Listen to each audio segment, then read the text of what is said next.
다음은 남기찬 부산항만공사 사장님의 동북아 무역구조의 변화와 부산항 발전 전략에 대해 발표해 주시겠습니다. 큰 박수로 환영해 주시기 바랍니다.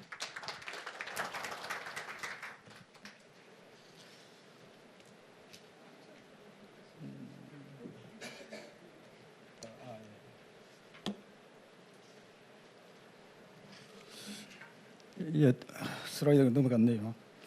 예, 여러분 반갑습니다.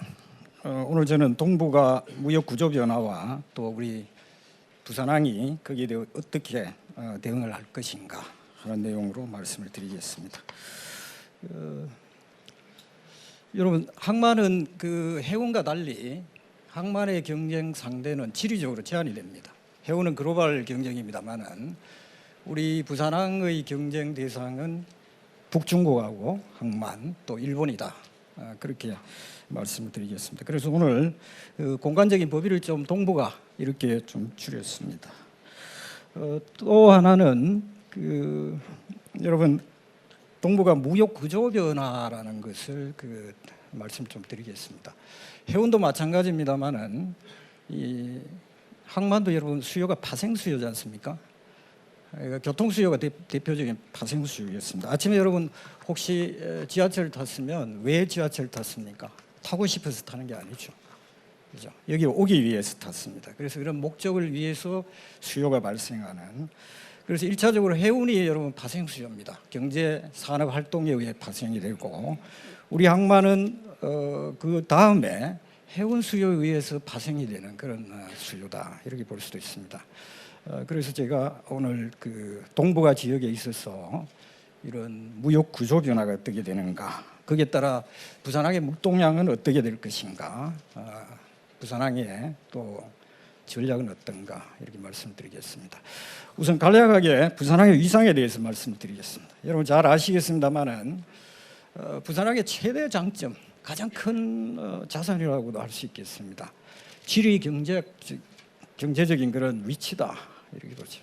여러분 지도에서 보시겠습니다만은 세계 경제, 세계 생산과 소비의 대국인 중국과 또 세계 3위 경제국인 일본 그 사이에 우리가 있다는 것이죠. 해운에서 잘 아시겠습니다만은 또 국제해상 운송의 주 간선에 바로 위치를 하고 있다. 그래서 1호 데비에이션이 없는 그런 항만이다. 수치로 봐도 전 세계 GDP 26%가 동북아입니다. 인구로서는 22%고요. 컨테이너로서는 전 세계 컨테이너의 40%가 이 동북아 지역에서 나오고 있습니다. 이러한 여러 가지 요인이 결합해서 현재 부산항은 총 물동량에서 세계 6위, 또 한적에서는 싱가포르에 이어서 세계 2위 위상을 지금 누리고 있습니다. 부산항의 최근 또 가장 큰 장점 중에 하나가 글로벌 네트워크입니다. 올해 웅쿠닷에서 발표한 것이 되겠습니다만은 PLSCI 하는 것입니다. 전기선 연결성 지수다 이렇게 볼 수 있겠죠. 여러 가지를 고려를 해서 이렇게 했습니다만은 연도별 여러분 보시면 오른쪽 저쪽 연도별 보시면 우리가 올해 부산항은 연결성에서 3위로 가고 있습니다. 상해 싱가포르로 다음이 되겠습니다만은 좌측 노선을 보시면요 주 전기선 서비스가 267회입니다. 부산항의 경우에 이것이 가장 큰 장점이 아닌가 그렇게 생각을 하고 지도의 아래쪽에 보시면 일본과 중국 또 동남아 쪽의 노선을 보실 수 있겠습니다. 이런 인트라 아시아의 이 노선, 아주 조밀한 노선이 또 부산항의 큰 장점이다 이렇게 말씀을 드리겠습니다. 최근 동북아 지역에서 일어나고 있는 우리가 무역과 관련되는 어떤 변화들입니다. 미중 무역 분쟁이 대표적이고요. 또 한국과 일본의 또 무역 분쟁이라 해야 될지 대립이 있습니다. 최근에 또 미국과 일본이 무역 협정을 체결을 했습니다. 중국은 외국인 투자에 대한 규제를 지금 완화하는 이런 정책을 쓰고 있습니다. 이러한 것들이 일차적으로 해운에 영향을 미칩니다. 교역에 영향을 미치겠죠. 그 다음에 해운에 영향을 미치고 또 이어서 항만에 영향을 미치게 되겠습니다. 작년 3월에 트럼프가 행정명령을 발동을 했습니다. 중국과의 이제 무역 분쟁의 시작점이었죠. 거기에 바로 그 하루 사이에서 중국이 반응을 합니다. 반응을 하게 되고요. 계속 그렇게 진행이 돼서 관세 부과 대상들이 증가하게 되는 이렇게 합니다. 좌측 가장 위에 보면 미국의 경우는 중국 제품 1,300개 이상 아이템 품목에 대해서 25%의 관세를 부과하겠다는 것이고요. 중국은 거기에 대응해서 미국산 106개에 대해서 역시 25%. 그 아래 그 그래프는 이렇게 관세가 적용되는 품목들이 미국과 중국 간의 그 총 컨테이너 물동량에서 몇 퍼센트를 차지하는가 이렇게 우리가 한번 변환을 한번 해봤습니다. 행정 명령을 발동했을 당시가 가장 좌측입니다. 거의 그 영향이 없죠. 바로 하루 사이에 중국이 거기에 대응을 하면서 붉은 쪽은 미국에서 중국이고요. 파란 것은 또 중국에서 미국으로 가는 화물이 되겠습니다. 보면 미국에서 중국으로 가는 화물의 10% 이상이 이 대상이 되게 됩니다. 그래서 점점 증가해서 올해 5월 기준으로 보면요. 중국에서 미국으로 가는 품목 100%가 이러한 제재 대상이 되고 규제 대상이 되었습니다. 또 중국에서 미국으로 가는 경우도 95% 이상이 이렇게 대상이 되겠습니다. 오른쪽의 그 그래프는요, 중국에 주재하고 있는 미국 상공회의소죠. 이쪽에서 중국 소재 미국 제조업을 대상으로 제조 그 시설을 이전할 의향을 조사한 것입니다. 총 응답자 중에 약 41%가 옮기겠다. 뭐 이렇게 이제 답변을 했습니다. 가장 큰 부분이 39%를 차지하는 것이 이전 대상지가 희망이겠습니다만은 동남아시아입니다. 그리고 멕시코 뭐 이렇게 미국으로 리쇼링이 돼가는 이런 비율도 상당히 높게 나타나고 또 일부는 품목에 따라서 유럽까지 이렇게 가는 것이 되겠습니다. 이러한 것이 실질적으로 장기화가 되고 지속이 된다고 했을 때 미국과 중국 사이에 전기선 서비스의 어떤 변화가 올 것이다. 서비스 노선이 줄 수도 있고 또 빈도가 줄 수도 있겠다. 대신에 동남아시아를 중심으로 하는 이러한 서비스 노선은 좀 더 강화가 될 수도 있겠다. 그렇게 생각을 합니다. 또 동북아 지역도 마찬가지고요. 일부가 유럽으로 이렇게 이전이 된다 봤을 때 유럽과 미국 사이에도 서비스 빈도라든가 노선이 증가할 수가 있겠다 이렇게 판단을 하고 있습니다. 한일 무역 분쟁입니다. 뭐 우리가 너무나 잘 알겠습니다만 올 7월에 불화수소를 비롯해서 반도체 소재로 쓰이는 3가지 품목에 대해 일본이 제재를 가했습니다. 그 이후에서 8월에 또 한국을 화이트 리스트에서 제외를 시키고 한국은 거기에 또 대응을 합니다. 역시 또 화이트 리스트에서 제외를 시켰습니다.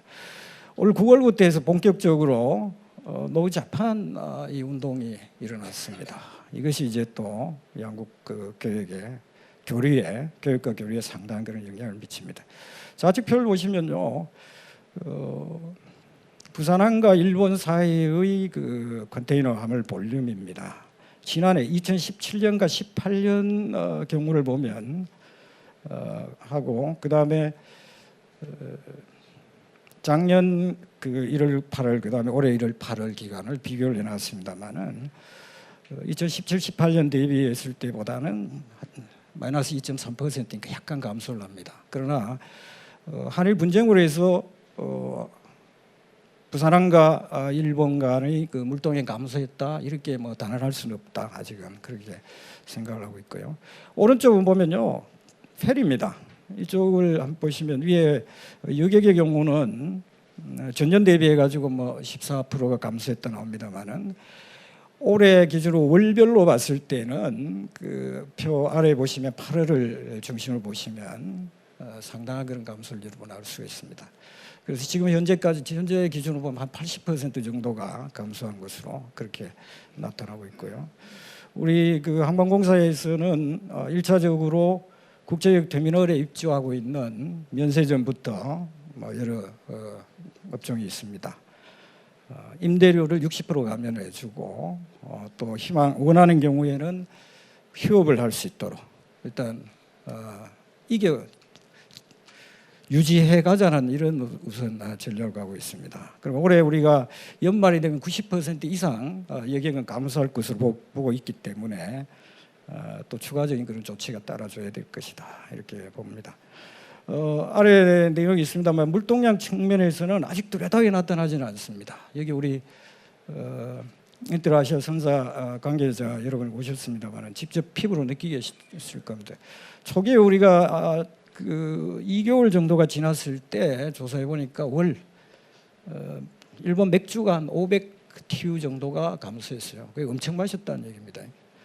지금은 맥주가 한 90% 이상 지금 수입이 지금 감소를 한 그런 상황이죠. 아직까지 우리가 여객 부분과 또 여행 부분에서는 뚜렷하게 그 영향이 나타납니다만은 화물 부분에서는 아직까지 우리가 그 영향을 명확하게 파악하지 아직은 시기적으로 좀 이르다는 생각이 듭니다. 또 하나는 한일 간의 이 분쟁은요 수출입 화물에 지금 국한이 됩니다. 환저 화물과는 무관하죠.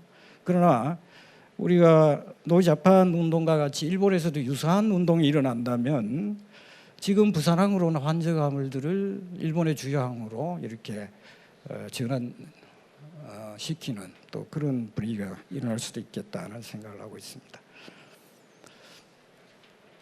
미국과 일본의 그 무역협정 체결입니다. 올 9월에 협정이 체결됐고요. 주요 내용은 일본이 강한 제조업 분야입니다. 자동차를 비롯한 이쪽의 그 관세를 낮추는 것이고요. 미국 쪽에서 일본은 미국의 주 그 수출품인 농축산물 쪽에 관세를 90%까지 낮추는 뭐 이런 조치, 이런 내용이 포함이 되어 있습니다. 왼쪽 표에 보시면 우리 한국은 일본 다음으로 미국의 주요 수출입 대상 국가입니다. 또 오른쪽을 보시면 우리는 일본의 주요 또 수출입 국가입니다.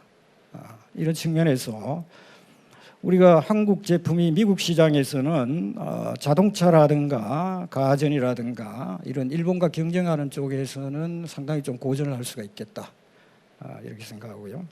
일본 시장에서는 미국 제품 중에 우리가 경쟁을 할 수 있는 에폭시라든가 뭐 필름이라든가 여러 가지 이런 쪽에서 우리 기업들이 좀 고전을 할 것이다. 또 물동량에 영향을 미칠 수가 있겠다 이렇게 보고 있습니다. 마지막으로는 중국이 외국인 투자에 대한 규제 이것을 지금 완화하고 있습니다.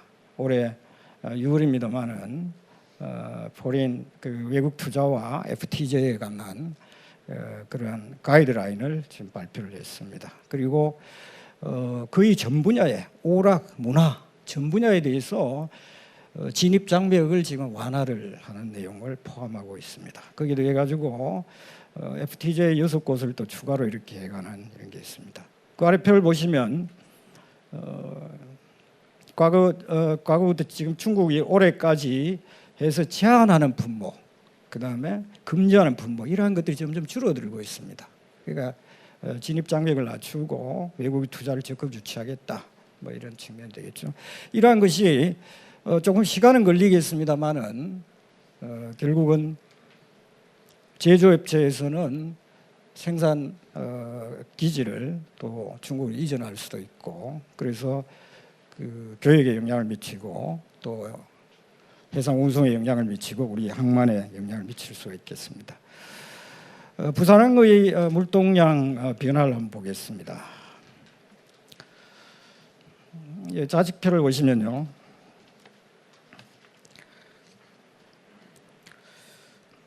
가장 위에 파란색이 여러분 아시아에서 이 그 그래프는 북미로 가는 화물입니다. 화물에 대한 것이고요. 좌측표에 가장 위에 파란 것은 아시아 지역에서 북미로 가는 것이고요. 중간에 녹색이 중국에서 북미로 가는 화물입니다. 그리고 가장 아래가 중국을 제외한 아시아 지역에서 북미로 가는 화물입니다. 표를 보시면 위에 두 그래프는 큰 변화가 없다. 그렇게 우리가 볼 수 있겠습니다. 그럼 아래 그래프는 꾸준히 아주 완만합니다만 꾸준히 이렇게 증가를 하고 있다. 그 아시아 시장들이 이렇게 뜨고 있다. 그렇게 우리가 볼 수도 있겠습니다. 오른쪽은요 국가별로 그렇게 나타내고 있습니다. 가장 위에 있는 것이 베트남입니다. 중간이 한국이고요. 그 아래가 인도입니다. 여기 보시면 한국에서 북미로 가는 화물들은 뭐 정체되어 있다. 이렇게 패턴으로 보면 그렇게 말씀드릴 수 있습니다. 베트남은 이렇게 증가세를 유지를 하고 있죠. 그렇죠? 인도도 마찬가지입니다. 그래서 과거에 중국 중심의 그 북미 그 운송 시장이 지금은 이 다양화가 좀 되고 있다. 아시아 쪽이 이렇게 빠르게 부상을 하고 있다. 이렇게 말씀드릴 수 있겠습니다. 부산항의 물동량입니다. 과거 3년을 보면요, 3년 부산항의 총 물동량은 3.6% 수준으로 꾸준히 증가를 해왔습니다. 과거에 비해서 성장률은 조금 둔화가 됐습니다만은 가고 있고요. 올해 목표치는 2,250만 TU입니다. 그러나 우리가 미중 무역 분쟁 이후 주변 환경을 분석을 하고 자체적으로 봤을 때 긍정적으로 보면 0.3%가 증가할 겁니다. 부정적인 것은 마이너스가 될 수도 있다. 지금 이렇게 보고 있습니다. 오른쪽은 여러분 환저가물입니다. 환저가물은 회색 그래프가 2018년입니다. 2018년을 보시면요, 월별 그런 편차는 있습니다만은 꾸준히 이렇게 증가했다 이렇게 볼 수가 있죠. 그래서 작년 우리 부산항의 환저가물은 11.8%가 증가했습니다. 굉장히 높은 비율이죠. 사실 수출입 화물이 거의 정체되어 있는 상황에서 때로는 마이너스 감소를 합니다. 그래서 이 환저가물이 부산항의 물동량 증가를 견인해 왔다 이렇게 말씀드릴 수가 있겠습니다. 그러나 올해 위에 그래프를 보시면요, 올해를 보면 2월에서 5월까지는 빠르게 이렇게 성장을 했습니다. 그러나 5월 이후에 지표들을 보시면 계속 하락세를 이렇게 보이고 있다. 그래서 올해 우리가 3.8% 증가 목표로 설정했습니다만은 말씀드린 대로 목표 달성이 상당히 부정적인 그런 측면이 되겠습니다. 우리가 부산항의 환적 중심 항으로 지금 설정이 되어 있기 때문에 이런 환적 항으로서의 경쟁력을 봤습니다. 먼저 비용이죠. 항비면에서 5,000 TU를 기준으로 우리가 부산을 100으로 봤을 때 부산항은 여러분 가시용을 제외하고 다 항비에서 상당한 그런 경쟁력을 가지고 있습니다. 항비가 저렴한 항만이다 이렇게 볼 수 있죠. 그 아래는 여러분 하역비입니다. 이게 이제 환적이니까요. 동일 터미널에서 환적이 이루어지느냐 아니면 타부두 환적이냐, 드론부두와 또 나가는 부두가 다른가, 그 다를 때는 셔틀 운송비가 포함이 됩니다. 그래서 그렇게 해서 지수아이가 부산을 100으로 봤을 때 부산은 상해라든가 닝보 경쟁항에 비해 가지고 가격 경쟁에서 좀 밀리고 있다. 이렇게 보실 수 있겠습니다. 밑에 연결성입니다. 연결성은 가장 주목할 것은 가장 아래입니다. 라스트 포트라고 되어 있는데요. 우리가 북미 항로에서 부산항이 마지막 항입니다. 이 마지막 항이 환적항으로서의 경쟁을 결정하는데 굉장한 영향을 미칩니다. 그래서 우리가 가장 그렇게 높고요. 그 외에는 보면 평균치 정도고 또 상해 직접 경쟁 관계에 있는 닝보에 비해서는 좀 불리하다 이렇게 말씀드리겠습니다. 오른쪽 보시면요, 닝보와 우리가 비교를 하고 있습니다. 보시면 가장 위에 저기 보면 타리프죠. 하용료 쪽에서 우리가 굉장히 불리합니다. 그러나 왼쪽 좌측으로 갔을 때 우리가 라스트 포트, 특히 북미 그 화물과 관련되겠습니다. 그다음에 인트라 아시아 그 선사의 연계성, 서비스 연계성 이 면에서는 우리가 월등히 지금 앞서고 있습니다. 그래서 우리가 북중국 항만과 계속 경쟁하는 그런 상황에 있기 때문에 이러한 가격 경쟁력을 우리가 어떻게 확보해 갈 것인가 하는 것이 과제라고 말씀드리겠습니다. 부산항의 그 앞으로 이 물동량이 어떻게 될 것인가 간단히 말씀드리겠습니다.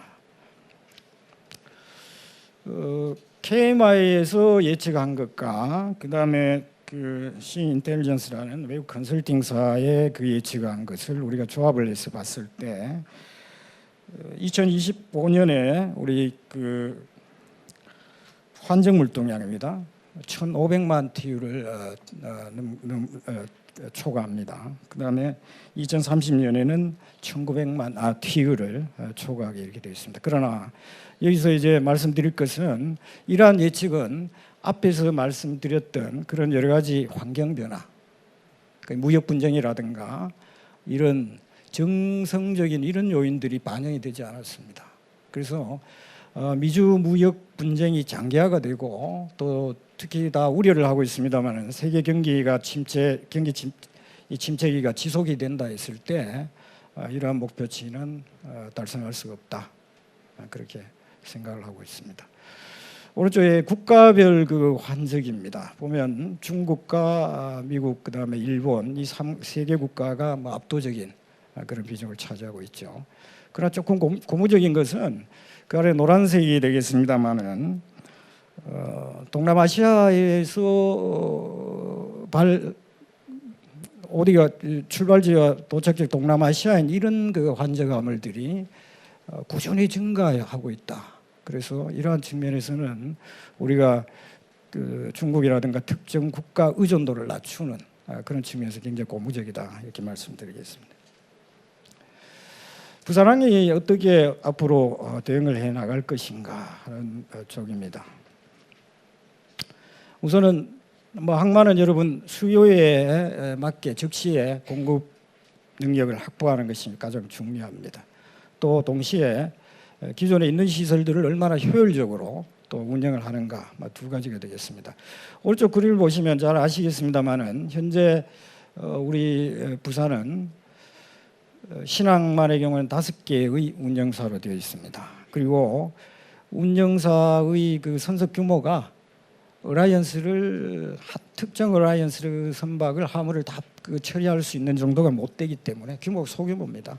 그래서 2M의 경우는 1부도와 3부도로 이렇게 쪼개져 있죠. MSC는 지금 1부도에 P&IT가 있고 머스크는 한진 3부도에 가 있습니다. 이럴 때 나타나는 문제가 뭔가? 거기다가 현대가 지금 디어라이언스 갑니다마는 과거 지금까지 계속 2M과 같이 있었기 때문에 실질적으로 2M 어라이언스의 경우에는 그 어라이언스 선사들이 3개 터미널에 이렇게 분산돼서 들어가는 것이죠. 이렇게 해서 타 터미널 그 환적이라는 것이 심각한 수준으로 이렇게 일어나고 있습니다. 그래서 환적 항만으로서는 가장 큰 약점이죠. 그래서 지금 싱가포르의 경우도 터미널 통합을 지금 추진을 해가고 있고 홍콩입니다. 싱가포르 투아스 신항을 건설하면서 주 목표 중에 하나가 ITT 제로였습니다. 이제 그런 측면에서 우리는 상당한 그런 약점을 현재 가지고 있고요. 추가로 해석 부분의 그 2의 4 지금 건설 중입니다. 2023년 개장 예정이고요. 2의 5는 2022년입니다. 그 아래 2의 6은 2026년. 이렇게 개장을 하게 되면 터미널 단위로 보면 기존 5개에서 3개가 되고 8개가 되죠. 그래서 지금 우리가 동시에 추진하고 있는 것이 터미널 운영사를 통합하는 것입니다. 그래서 바라기는 3개인데 3개로 가기에는 현실적인 무리가 있기 때문에 4개 정도의 2의 6까지를 포함해서 4개 정도의 단위로 이렇게 갑니다. 그런 걸 추진을 할 예정이고요. 강하게 추진을 할 겁니다. 인센티브라는 것을 동원을 하고요. 그것을 하지 않고 지금과 같이 이렇게 소규모 그 터미널 운영 체제로 가서는 ITT 환적 화물을 계속 여러분 잃게 됩니다. 이탈을 한다는 것이죠. 머스크가 월 여러분 ITT가 한 2,500개 이렇게 발생했는데요. 그걸 500개로 줄인다? 뭐 이렇게 이런 정치로 가져간다는 거죠. 그러니까 그 화물이 그 선사의 화물이 한 20%씩 이렇게 줄고 있습니다. 그래서 우리로서는 굉장한 전략적인 그런 과정이 되겠습니다. 왼쪽에 보시면요, 현재 신항의 그 터미널 규모입니다. 현재 컨테이너 선소율이 21개고요. 그 이쪽 여러분 보시는 데서는 오른쪽이 되겠습니다. 오른쪽 쪽에 있는 쪽이 제2신항입니다. 이 컨테이너 터미널이 추가적으로 가는 것이 13개가 되겠습니다. 2030년까지. 그러나 앞에서 말씀드렸습니다마는 지금 주요 환경 변화가 당초 우리가 물동량을 예측할 때 우리가 가정했던 그런 환경과는 많이 다르다. 그래서 이러한 계획들도 그 환경 변화에 따라 가지고 상당 기간 지연될 수도 있겠다, 이렇게 지금 보고 있습니다. 두 번째입니다. 앞에 제가 부산 신항의 그 환저강으로서의 최대 약점이 TS라고 말씀을 드렸습니다. 그래서 이 문제를 해결하기 위해서 우리가 내부적으로는 시간이 몇 분 남았습니까? 이 앞에 있네요. 시간이 다 됐습니까? 예, 좀 빨리 가겠습니다. 그 ITT 문제를 해결하기 위해서 우리가 터미널과 터미널 간에 그 펜스 일부를 틉니다. 트고 그게 통로를 이렇게 만드는 내부 이동을 이렇게 유도를 하고, 동시에 지금 그 정보 시스템이 EDI 기반으로 되어 있습니다. 그 좌측에 있는 그림인데 이쪽 우측이네요. 우측 그림입니다만은 EDI는 여러분 정보 전달이 순차적으로 이렇게 갑니다. 시간이 걸리고 전달하는 과정에서 또 오류가 발생할 수 있습니다. 그래서 우리가 블록체인 기반으로 해서 실시간으로 동시에 모든 주체에게 정보가 가는 이런 시스템을, 그래서 실질적으로 그 화주 운송을 하는 드라이버들에게 바로바로 실시간 정보가 갈 수 있는 이런 시스템을 성공적으로 지금 구축하고 있고요. 오른쪽은 여러분 물리적으로 ITT 운송 시스템을 아주 따로 만드는 겁니다. 터미널의 일체로. 지금 이제 기술적인 개념 설계가 끝나고 구체적인 이제 구조 검토에 들어가 있습니다만은, 여러분 고가 그 모노레일을 생각하시면 됩니다. 신항에 땅이 부족하기 때문에 고가로 해서 무인으로 이렇게, 여러분 김해 경전철 생각하시면 됩니다. 그런 시스템을 앞으로 도입해 가겠다. 해외 그 물류 네트워크 확장입니다. 이것은 뭐 앞에 해진공에서도 있었습니다만 같이 가야 될 부분이고요. 현재 우리가 로텔담 물류센터는 5만 평을 50년 계약을 마쳤고요. 내년 초에 공사에 착공합니다. 운영사 선정 공고가 지금 어제 나갔습니다. 인도는 아다니 포트입니다. 가장 큰 그 터미널 운영사입니다만은 지분 인수를 지금 협의를 하고 있고요. 미얀마는 ODA 사업으로 가고 있습니다. 리버 포트와 드라이 포트. 코레일 철도까지가 같이 가서 코레일과 우리 PPA 이렇게 같이 하고 있고요. 베트남은 지금 선사와 현지 우리 물류기업하고 같이 해서 연말 전에 좀 가시화가 될 수 있는 쪽입니다. 러시아는 계속 검토가 그렇게 되고 있고요. 어쨌든 이렇게 단계로 해서 해외 물류시설 확보하고 선사와 물류기업과 같이 나가서 선사 물류기업을 지원할 뿐 아니라 해외 진출하는 중소기업들을 좀 지원하겠다, 이런 생각입니다. 우리 그 배우 물류단지와 그 FTJ입니다. 현재 그 좀 빨간색으로 되어 있는 부분이 현재 운영이 되고 있고요. 파란색 부분은 현재 공사 중입니다. 그래서 현재까지 총 67개 창고가 운영 중이고요. 아마 단일 규모로는 세계에서 가장 크다, 이렇게 보고 있습니다. 외국 투자사는 93개 정도죠. 총 면적은 420만 제곱미터입니다. 작년 기준으로 해서 2,800명 이상의 고용이 이루어졌고요. 물동량은 190만 TU 이렇게 됐습니다. 오른쪽 표 아래 보시면 우리가 추가로 2030년까지 370만 제곱미터의 그 물류부진을 추가로 우리가 공급을 할 예정입니다. 여러분 최근 언론에서 보셨겠습니다만은 우리 배우 물류단지의 가장 큰 문제는 부가가치 물류 활동이 부족하다 이거였습니다. 그러나 이번에 농축산물 가공이 허용이 되게 법이 지금 개정이 되고 있습니다. 그게 많은 장애 있었어요. 커피를 들어와서 로스팅이 안 되는 거죠. 많은 수요가 있는데도. 그래서 오랜 기간 규제 완화 관련해서 이번에 정부에서 그렇게 바꾸고 법을 이제 개정하기로 했습니다.